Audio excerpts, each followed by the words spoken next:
ዋሳ ላይ ብሬት ለቀቀልኝ ብላኝ እይታችሁ ሲጸልላት ልጅሽ ጭንቅላቷ ምንድነው ሆነችው እያልኩ ታስታውሳላችሁ? በረከት ነበር ሸኳል ነበርኩኛ። ልጇ ጭንቅላቷ ማንም ሰው አይነካም። እዛው ቀን ተፈወሰች። እንደውም ቤት ለቀቀልኝ በ4 ቀን ውስጥ አላለችም? ቤት ለቀቀልኝ አንተ ተለቀቀልኝ። ጌታ ኢየሱስ ምስክሬ ነው የምነግራችሁ። ቆይ ላንቺ መስክራለች ደግሞ የተባረከች ነች። ባይዘው ዌልካም ብዬሻለሁ በረከት። አንቺ ድንቅ ሴት ነሽ የእውነት አሜን።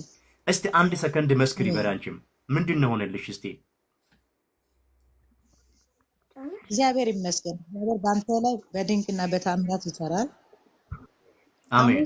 ሐሙስ ጸለይክልኝ። ያው አርብ ነው የተፈጸመው። አንተ እስከ ሰኞ ነበር።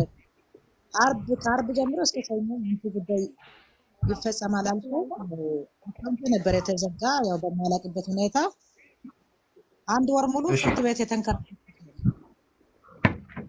ግን አንድ ቃል አወጣ ማለት ስጋ ለበሰ። እኔ ራሱ ደነቀኝ፣ ገረመኝ። በቃ እግዚአብሔር ባንተ ላይ ድንቅና ታምራትን እንደሚሰራ እኔ ምስክር ነኝ። እኔ ራሴ ምስክር ነኝ። 1 ወር ሙሉ የታገደ አካውንት ነው የተከፈተው። 1 ወር ሙሉ ተከፈተኩበት። 1 ወር ሙሉ ተንከራትቼ በማላቅበት ሁኔታ ተዘግቶብኝ እኔ አልተከሰስኩም፣ ግን ፍርድ ቤት ነው የዘጋው። እሺ። እና እግዚአብሔር እንግዲህ ያው ትራንስፖርት ሁሉ እስከሚቸገር ድረስ ያው የመንግስት ሰራተኛ ነኝ ብያለሁ። ደሞዜ ነው የተዘጋው፣ ሌላ ነገር አይደለም። ሌላ ነገር ኖሮበት አይደለም። ባንቺ አካውንት 40 ሺህ ብር ገብቷል በሚል ነው የተዘጋብኝ። ግን ያው 1 ወር ሙሉ ምንም በቃ 1 ወር ሙሉ ተንከራተትኩ። በቃ የመጨረሻ ተንከራተትኩ። ምንድነው የፈተና ጌታ ወይ ብዬ በቃ ሳለቅስ ነበርኩኝ።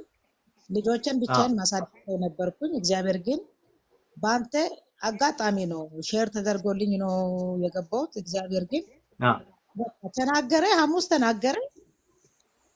ጌታ ምስክሬ አልክ። እኔ ነቢይ አይደለሁም። ጌታ ምስክሬ ነገ 40 አይደለም አልክ። እስከ ሰኞ ባለው ከአርብ እስከ ሰኞ ባለው ያንቺ አካውንት ተለቀቀ ነው ያልከው። እንዳልከው አርብ ሄድኩት።